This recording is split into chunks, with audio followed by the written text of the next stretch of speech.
इस स्टोरी को सुनिए, ये बहुत इंटरेस्टिंग है। ओशन में मछलियों के बीच में एक अजीब सी चीज होती है। एक्चुअली होता यह है कि बड़ी मछलियों के दांतों में कुछ फंगस या पैरासाइट्स लगे होते हैं। अब अगर इन बड़ी मछलियों के दांतों से ये फंगस नहीं हटाए गए तो वो कुछ टाइम में शिकार नहीं कर पाएंगे। इसलिए कुछ छोटी मछलियां बड़ी शार्क्स के पास आती हैं और एक पर्टिकुलर तरीके से मूव करती हैं, जिससे बड़ी मछलियों को पता चल जाता है कि ये क्लीनर फिश है, यानी ये छोटी मछलियां सिर्फ उनके दांत साफ करेंगी और इसीलिए बड़ी मछलियां मुंह खोल देती हैं और छोटी मछलियों को नहीं खाती। ये छोटी मछलियां बड़ी मछलियों के दांतों में जाती हैं और उनके दांत में लगी गंदगी को खा लेती है, जिससे छोटी मछली को खाना मिल जाता है और बड़ी मछली के दांत साफ हो जाते हैं। ये एक कॉमन ट्रेंड है, लेकिन इस स्टोरी में सबसे इंटरेस्टिंग बात ये है कि एक और मछली की स्पीशीज है जिसका नाम है सेबर टूथ ब्लेनी। ये एक चालाक मछली है। इसे पता है कि बड़ी और छोटी मछलियों के बीच में क्या डील चलती है, इसलिए ये क्या करती हैं कि बड़ी मछलियों के पास आती हैं और छोटी मछलियों की तरह मूव करने लगती है, जिससे बड़ी मछली इन्फ्लुएंस हो जाती है और उस बड़ी मछली को लगता है कि ये वही छोटी मछली है जो उसका दांत साफ करने आई है। लेकिन फिर ये सेबर टूथ ब्लेनी बड़ी मछली के मुंह के अंदर जाके जल्दी से उसकी चमड़ी का एक बड़ा सा टुकड़ा निकाल के बाहर आ जाती है, जो कि सेबर टूथ मछली के लिए उसका खाना है। और बड़ी मछली कई दिनों तक इस दर्द के मारे तड़पती रहती है। अब हमें लगेगा कि हम बड़ी मछली की तरह कोई जानवर थोड़ी ना है जो हम आसानी से इन्फ्लुएंस हो जाए, लेकिन इस वीडियो में हम ऐसी साइकोलॉजिकल ट्रिक्स के बारे में जानेंगे जिसमें इंसान अपना दिमाग बंद करके मेंटल शॉर्टकट्स को यूज करता है और बेवकूफ बन जाता है। इनमें सबसे पहली साइकोलॉजिकल ट्रिक आती है the where effect. Author Robert Cialdini को उनके फ्रेंड का कॉल आता है जो कि एरिजोना में एक इंडियन ज्वेलरी शॉप चला रही थी। वो रॉबर्ट को एक बहुत ही इंटरेस्टिंग केस सुनाती है। काफी दिनों से अपने स्टोर में वो टर्कोइस ज्वेलरी को बेचने की कोशिश करी थी जो बिल्कुल भी नहीं बिक रहा था। इसको बेचने के लिए उन्होंने बहुत टेक्निक्स को ट्राई किया, जैसे कि पहले उन्होंने बिल्कुल सामने वाले डिस्प्ले में इन ज्वेलरी को रख दिया, ये सोचकर कि लोगों को अगर ज्वेलरी दिखेगी तो वो इसे पक्का खरीद लेंगे। लेकिन किसी ने भी इस ज्वेलरी को नहीं खरीदा। इसके बाद अपने सेल्स स्टाफ को उन्होंने कहा कि जो भी कस्टमर आता है उन्हें इस ज्वेलरी को खरीदने के लिए बोलना, लेकिन अगेन लोगों ने मना कर दिया और कहा नॉट इंटरेस्टेड। फाइनली एक दिन उन्होंने हार मान ली और उन्होंने सोचा कि चलो इसे कोई नहीं खरीद रहा तो इसे लॉस में ही बेचना पड़ेगा। इसलिए उन्होंने अपने एक एम्प्लॉय को कहा कि इस ज्वेलरी का प्राइस 1/2 कर दो, यानी आधा। कुछ दिनों के बाद जब वो अपने स्टोर में आई तो उन्होंने देखा कि सारी की सारी ज्वेलरी बिक चुकी है। बट ये सबसे शॉकिंग बात नहीं है। जिस एम्प्लॉय को उन्होंने प्राइस आधा करने के लिए कहा था उसने गलती से उसे 1/2 की जगह 2x कर दिया, यानी प्राइस को डबल कर दिया। और जो ज्वेलरी पिछले 6 महीनों से नहीं बिक रही थी वो प्राइस डबल करने से एकदम बिक गई। एक्चुअली हुआ ये था कि जब से इंसान पैदा हुआ है तब से वो एक स्टेटमेंट कहता रहता है कि सस्ता रोए बार बार, महंगा रोए एक बार, जिसका मतलब धीरे धीरे ये बन गया कि कॉस्टली चीज की क्वालिटी अच्छी होती है। अब ज्वेलरी के केस में हुआ यह कि लोग ज्वेलरी लेने आते थे तो उन्हें ज्वेलरी की कोई नॉलेज नहीं थी। उन्हें बस ये पता था कि सस्ती ज्वेलरी मतलब लो क्वालिटी और महंगी मतलब अच्छी क्वालिटी, और इसलिए जब तक प्राइस कम था किसी ने उस ज्वेलरी को नहीं खरीदा। लेकिन जब ये प्राइस इंक्रीज हो गया उनके माइंड में आया कि इसकी क्वालिटी अच्छी है तभी तो प्राइस महंगा है, और इसीलिए सारी ज्वेलरी बिक गई। तो कहीं ना कहीं इन टूरिस्ट ने भी उस बड़ी मछली की तरह एक्ट किया। साइकोलॉजी में दूसरी ट्रिक आती है the game of few. America में एक बहुत ही बड़ी कार बनाने वाली कंपनी है जिसका नाम है जनरल मोटर्स। अब हुआ ये कि साल 2000 में उन्होंने अपने एक कार का ब्रांड बंद करने का फैसला लिया जिसका नाम था ओल्ड मोबाइल। इसका रीजन ये था कि इस मॉडल की पिछले 10 साल से जो सेल है वो कम हो रही थी, और 2003 में अचानक से इसकी सेल बढ़ गई और वो इसी कंपनी के बाकी ज्यादा बिकने वाले ब्रांड्स को टक्कर दे रही थी। बट खुद कंपनी वाले हैरान हो रहे थे क्योंकि किसी ने भी इसकी एडवर्टाइजमेंट नहीं करी थी, ना ही उन्होंने इंजन को, डिजाइन को या इसकी स्पीड को इम्प्रूव किया था। बट कंपनी के लोग हैरान थे कि ऐसी क्या वजह थी कि लोग इस बंद होते मॉडल को खरीदने के लिए लाइन लगा के बैठे थे। तो इसका आंसर है स्कार्सिटी प्रिंसिपल, जिसके अकॉर्डिंग लोग किसी भी चीज पर तब ज्यादा इंटरेस्ट दिखाएंगे जब उन्हें लगता है कि इसके कम पीसेस बचे हैं। और एग्जैक्टली सेम चीज इस कार के मॉडल के साथ भी हुई। जैसे ही लोगों को पता चला कि अब ये मॉडल और नहीं बनने वाला तो सब इन्फ्लुएंस हो गए और इस कार को ज्यादा वैल्यूएबल समझने लग गए। इसका एक और बहुत इंटरेस्टिंग एग्जांपल है, जैसे कि एक फ्लाइट है कॉनकॉर्ड करके, जो कि दुनिया की सबसे फास्टेस्ट एयरलाइन थी। इवन बोइंग 747 से इसकी 3 गुना फास्ट स्पीड थी, यानी कि 2200 किलोमीटर पर आवर की स्पीड। इसकी स्पीड को हम इस तरीके से भी समझ सकते हैं कि आज अगर हमें न्यूयॉर्क से लंदन जाना हो तो हमें 8 घंटे लग जाएंगे, लेकिन अगर हम कॉनकॉर्ड में बैठते तो हमें 8 घंटे के बजाय सिर्फ 3 घंटे लगते। अब हुआ ये कि कंपनी ने 2003 में कॉनकॉर्ड को बंद करने का फैसला लिया क्योंकि फ्यूल का कॉस्ट ज्यादा हो रहा था और बहुत ही कम लोग इस फ्लाइट में बैठते थे। लेकिन जैसे ही लोगों को ये बात पता चली कि कॉनकॉर्ड बंद होने वाली है तो इस फ्लाइट की आखिरी लैंडिंग को देखने के लिए लोगों की सड़कों में भीड़ लग गई, जिसकी वजह से इतना ट्रैफिक हो गया कि हाईवे को बंद करवाना पड़ा। इतना ही नहीं, इस स्कार्सिटी प्रिंसिपल की वजह से कॉनकॉर्ड की टिकट्स की डिमांड इतनी बढ़ गई थी कि लास्ट फ्लाइट की सारी टिकटें बुक हो गई थी।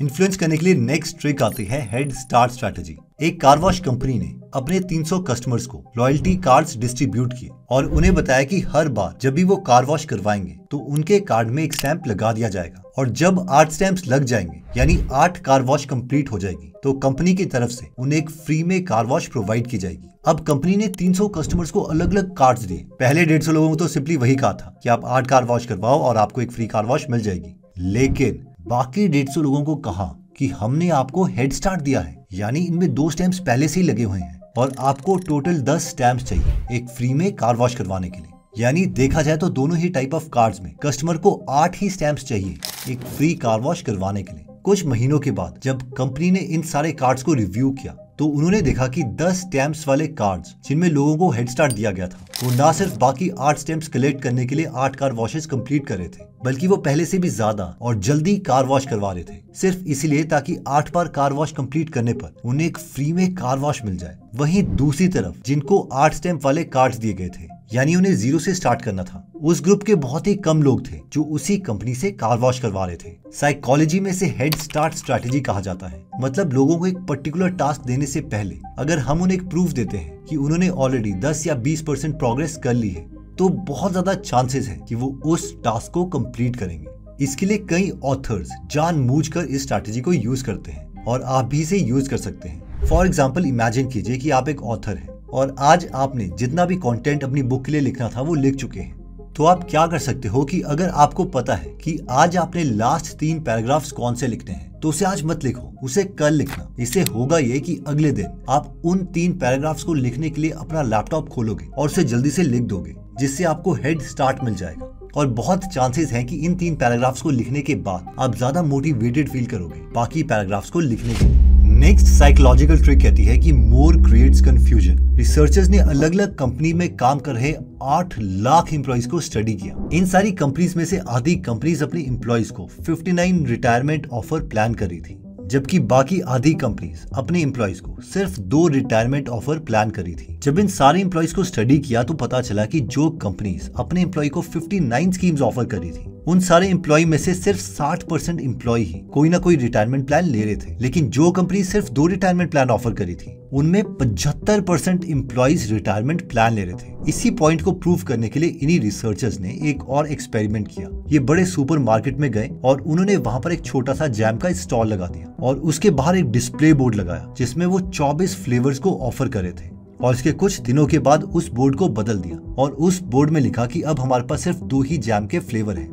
जब उन्होंने सारे रिजल्ट्स को कंबाइन किया तो उन्हें पता चला कि जब वो पहले 24 फ्लेवर्स ऑफर कर रहे थे तो हर 100 में से सिर्फ 3 लोग ही एक्चुअल में उनसे कोई जैम खरीद रहे थे, लेकिन जब उन्होंने सिर्फ 2 फ्लेवर ऑफर करे तब 100 में से 30 लोग उनके जैम्स खरीद रहे थे, यानी 10 गुना का इंक्रीज। और इसका रीजन ये था कि जब हम लोगों को ज्यादा वैरायटीज ऑफर करते हैं तो उनपे एक डैमेजिंग इफेक्ट क्रिएट होता है। इतने सारे चॉइसेस जब उनके पास आते हैं तो वो डिसीजन ले ही नहीं पाते और डिसीजन फटीग की वजह से वो हमसे कुछ खरीदते ही नहीं है। वहीं दूसरी तरफ जब हम उन्हें लिमिटेड ऑप्शंस देते हैं जैसे कि रिटायरमेंट के केस में या जैम के केस में, तो उनकी डिसीजन मेकिंग फास्ट हो जाती है और बिजनेसेस इसी से पैसे कमाते हैं। इन्फ्लुएंस करने की नेक्स्ट टेक्निक आती है bonus versus free. Famous psychologist Priya Raghubir ने एक एक्सपेरिमेंट किया। एयरपोर्ट में जो ड्यूटी फ्री स्टोर्स होते हैं उन सारे स्टोर्स को उन्होंने 2 ग्रुप्स में डिवाइड कर दिया। उन्होंने आधे स्टोर्स में एक ऑफर चलाया और कहा कि लिकर की बोतल खरीदने पर एक ब्रेसलेट फ्री में दिया जाएगा। दूसरे ग्रुप के स्टोर्स में उन्होंने दिखाया कि लिकर की बोतल और ब्रेसलेट दोनों की अलग अलग प्राइस है और बोतल के साथ ब्रेसलेट फ्री में नहीं मिलेगा। ये एक्सपेरिमेंट काफी दिनों तक चला और जब सारे डेटा को कंपाइल किया गया तो बहुत ही इंटरेस्टिंग चीजें सामने आई, जैसे कि जिस स्टोर में ब्रेसलेट को एज अ गिफ्ट दिया जा रहा था लोग इस ब्रेसलेट को अलग से खरीदने के लिए 35% कम प्राइस दे रहे थे। यानी अगर ये ब्रेसलेट 100 का है तो लोग कह रहे थे भाई हम तो इसके सिर्फ 65 रुपए देंगे। वहीं जिन कस्टमर्स को ब्रेसलेट अलग से दिखाया जा रहा था वो उस ब्रेसलेट का पूरा प्राइस दे रहे थे। यानी अगर ब्रेसलेट 100 रुपए का है तो वो पूरे 100 रुपए दे रहे थे। मतलब होता यह है कि अगर हमारा कोई बिजनेस है और हम किसी प्रोडक्ट के साथ दूसरा प्रोडक्ट दे रहे हैं तो जब हम दूसरे प्रोडक्ट को एज अ फ्री बोल के देते हैं तो लोग सोचते हैं कि इस फ्री प्रोडक्ट की क्वालिटी कम होगी, तभी तो हम फ्री में दे रहे हैं, इसलिए दूसरे प्रोडक्ट की वैल्यू लोग बहुत कम करते हैं। फॉर एग्जाम्पल इमेजिन करते हैं कि हमारी एक सॉफ्टवेयर कंपनी है अब इस सॉफ्टवेयर को बेचने के लिए अगर आप लोगों को एक 5,000 रुपए का सिक्योरिटी प्रोग्राम एज फ्री बोल के दोगे तो सिक्योरिटी प्रोग्राम की कोई वैल्यू नहीं रहेगी और लोग सोचेंगे कि ये पक्का बकवास सॉफ्टवेयर ही होगा। लेकिन अगर आप ऐसा बोलते हो कि इस सॉफ्टवेयर के साथ मैं आपको ये 5,000 रुपए का security program at no cost दूंगा, यानी दोनों सॉफ्टवेयर की अगर आप अलग से एक इंडिपेंडेंट वैल्यू लोगों के दिमाग में डालते हो तो ज्यादा चांसेस हैं कि जो दूसरा आपका अच्छा सॉफ्टवेयर है उसकी भी लोग वैल्यू समझेंगे। वैसे मैं भी आज तक गीगल ऐप को ऐसे ही प्रमोट करता रहा कि गेट 200 बुक समरीज फ्री। मुझे भी इसे ऐसे प्रमोट नहीं करना चाहिए। मुझे ये कहना चाहिए कि जैसे ही आप एप्लीकेशन को इंस्टॉल करोगे तो मैं 40,000 वर्थ ऑफ ऑडियो बुक्स आपको दे रहा हूँ, और अगर आपको 40,000 रुपए की ऑडियो बुक्स चाहिए एट नो कॉस्ट तो इस एप्लीकेशन का लिंक मैंने डिस्क्रिप्शन और फर्स्ट कमेंट में दे दिया है। ये 40,000 रुपए worth of audio books Hindi में अवेलेबल है जो मैं नो कॉस्ट प्रोवाइड कर रहा हूँ। एनीवेज, अब आते हैं नेक्स्ट पॉइंट में। नेक्स्ट साइकोलॉजिकल ट्रिक कहती है कि reveal your weakness before others do. 1950s में जब वोक्सवैगन अमेरिका मार्केट में एंटर करने की कोशिश कर रही थी तब उनकी बेस्ट कार थी बीटल नाम से, जो कि तब के अमेरिकन कार के मुकाबले काफी छोटी और अजीब सी दिखती थी। अमेरिका में जब उन्होंने एंटर किया तो इसके डिजाइन को देखकर वहां इसका काफी मजाक बनाया गया। बट फिर वोक्सवैगन ने कुछ ऐसा किया कि जिस बीटल कार को देख के लोग हंसते थे उसी कार को वो एक प्रीमियम नजरों से देखने लग गए और इस कार को ओन करना एक स्टेटस सिंबल बन गया। अब हम सोच रहे होंगे कि इन्होंने ऐसा क्या किया, तो इन एड्स को देखिए। इन्होंने ये सारे एड्स निकाले। इन एड्स में इन्होंने बीटल की स्ट्रेंथ जैसे कि माइलेज या सस्ता कॉस्ट पर फोकस नहीं किया, बल्कि उन्होंने खुद ही अपनी कमियां बताना स्टार्ट कर दिया। बीटल देखने में अजीब सी थी, इसलिए कई एड्स में उन्होंने अगली वर्ड को लिखा, जैसे कि 1970 Volkswagen will stay ugly। Beetle की कमियों को दिखाने के लिए उन्होंने एक और एड दिखाई जिसमें उन्होंने कोका कोला की बोतल की यूनिक शेप के साथ बीटल को कंपेयर किया। इस एडवर्टाइजमेंट के बाद बीटल की रिकॉर्ड सेल हुई और Volkswagen ने अपनी वीकनेस को ही अपनी स्ट्रेंथ बना लिया। इसी कॉन्सेप्ट को हम एक और एग्जाम्पल से समझते हैं। देखिए, साइकोलॉजिस्ट ने एक रिसर्च करी थी। उन्होंने ऑब्जर्व किया कि कोर्ट में जब लॉयर्स अपने केस लड़ने से पहले ही अपने उस केस की वीकनेस को जज के सामने एडमिट करते थे तो मैक्सिमम केसेस में जज उनकी फेवर में ही डिसीजन लेते थे। ऐसा इसलिए था कि इससे पहले ऑपोजिशन पार्टी का लॉयर जाके जज को उनकी कमियां बताए, वो खुद ही जज को अपनी केस की कमियां बता देते थे, जिसकी वजह से जब दूसरी पार्टी का लॉयर उनकी कमियां जज को बताता था तो जज को उसका उतना इम्पैक्ट नहीं पड़ता था। फॉर एग्जाम्पल, अगर हम अपनी सेकंड कार को बेच रहे हैं और बायर के डिस्कवर करने से पहले ही अगर हम उस कार की कुछ माइनर वीकनेसेस के बारे में उन्हें बता देते हैं तो इससे खरीदने वाले इंसान को लगेगा कि आप एक सच्चे इंसान हो और इसीलिए कार के बिकने के चांसेस इंक्रीज हो जाएंगे। ओके, तो इस वीडियो में हमने काफी इंटरेस्टिंग साइकोलॉजिकल ट्रिक्स देखी। हमने स्टार्ट किया मछलियों से कि कैसे सेबर टूथ ब्लैनी नाम की मछली क्लीनिंग मछली की तरह एक्टिंग करके बड़ी मछलियों का मांस का टुकड़ा भी ले आती है। अब सिर्फ मछलियां ही इन्फ्लुएंस नहीं होती बल्कि हम इंसान भी ट्रिक से इन्फ्लुएंस हो जाते हैं, जिसमें हमने सबसे पहला देखा था द वेयर इफेक्ट, जिसमें हमने ज्वेलरी की बात करी थी कि एज अ ह्यूमंस हम सबके दिमाग में एक चीज तो है ही कि जो महंगी चीज है वो अच्छी क्वालिटी की है। तो कई बिजनेसमैन इस ट्रिक को यूज करके हमसे ज्यादा पैसे चार्ज करते हैं। नेक्स्ट ट्रिक थी द गेम ऑफ फ्यू, यानी जब चीजें कम हो जाती हैं तो इंसान ना जाने उस चीज को ज्यादा वैल्यू करने लगता है और इसीलिए बिजनेसमैन जानबूझकर कम प्रोडक्ट्स प्रोड्यूस करते हैं। नेक्स्ट ट्रिक थी हेड स्टार्ट स्ट्रैटेजी, जिसमें हमने कार वॉश कंपनी का एग्जांपल दिया था कि अगर हम किसी को एविडेंस देते हैं कि आपने ऑलरेडी 100 में से 20% चीजें तो कंप्लीट कर ली हैं, तो उनके उस चीज को कंप्लीट करने के चांसेस बढ़ जाते हैं और चांसेस हैं कि वो उसे जल्दी कंप्लीट कर लें। नेक्स्ट ट्रिक हमने देखी थी मोर क्रिएट्स कंफ्यूजन। हमें से मैक्सिमम लोगों को लगता है कि कस्टमर को ज्यादा ऑप्शन देंगे तो वो एक अच्छी चीज है, बल्कि ये चीज उल्टी है, यानी ज्यादा ऑप्शन देने के बाद एक डिसीजन फटीग होता है और कस्टमर डिसीजन ले ही नहीं पाता, जिसकी वजह से वो चीजें खरीदता ही नहीं है। नेक्स्ट चीज हमने देखी थी बोनस वर्सेस फ्री, यानी अगर हम ही अपने प्रोडक्ट को फ्री कहकर देंगे तो दूसरा इंसान समझेगा कि उसकी क्वालिटी ही नहीं है इसलिए तो फ्री में दे रहा है, जबकि उसकी ट्रू वर्थ बताकर हमें वो चीज दूसरे को देनी चाहिए, जिसमें मैंने गीगल ऐप का भी एग्जांपल लिया था। और फाइनली हमने देखा था कि reveal your weakness before others do, यानी अगर हम पहले ही अपनी छोटी कमियां दूसरे इंसान को बता देते हैं तो इससे एक ट्रस्ट क्रिएट होता है, जिसकी वजह से आप एक और अच्छा बिजनेस कर सकते हैं। आई होप ये सारे ट्रिक्स आपको अच्छे लगे होंगे। अगर आपको ये वीडियो वैल्यूएबल लगी तो इस वीडियो को जरूर देखिएगा। मिलते हैं नेक्स्ट वीडियो में। जय हिंद।